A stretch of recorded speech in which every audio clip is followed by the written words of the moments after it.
The CFO at the law firm where the defendant works held him aside, asking him on the day of the murders, yeah, where's that $792,000 that's missing? That's a bad fact, because just a few hours later, his wife and son were killed, murdered, allegedly by him. Andrew Davis is our investigative reporter from NewsNation affiliate in Savannah, Georgia. Andrew, the key to all of that, what I just said, which could be so indicting, a jury would think, wow, that much money stolen, he's got to be a killer. The key is the jury wasn't in the room. So my question for you is the jury ever going to hear her testimony?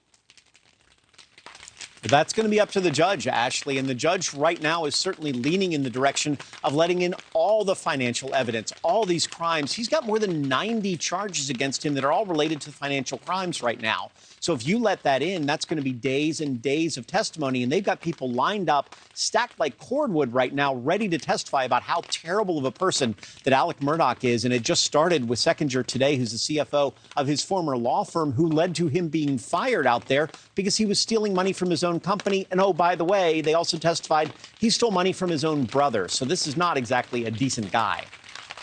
So that all is what you call very pejorative, really. It's really bad stuff. It sounds terrible, but they will always say, those defense attorneys, that a thief does not a murderer make. I looked at it. 90 charges, 18 indictments, $8.5 million alleged to have been stolen from more than a dozen people, and that the stealing allegedly went on for over 10 years.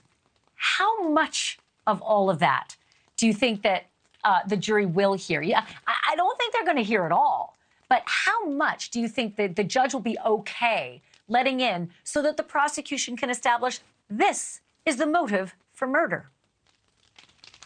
Well, if you talk to prosecutors, they want it all in. Every single evidence, every single witness they could possibly put in. The judge today really locked it down a little bit, at least for this hearing, to decide if he's going to let it in, and said, we need to limit some of this because we know what you've got. We know he's a bad person. We know he stole money from people. But do we need to hear from every single witness out there? And I think that's what's going to be interesting to see if judge calls it overkill somewhere. But once it's in play, I think they have the rights to call as many people as they want. And I'll tell you, they've got Pamela Pinckney, who's one of the victims. They've got the Harriet family, who's connected to Gloria Satterfield, who was the maid who died, who he stole millions from. I mean, the list goes on and on and on. So it'd be really interesting to see how many they try to call. And so far, what prosecutors approved, they'll call anybody and talk to them for as long as they want to.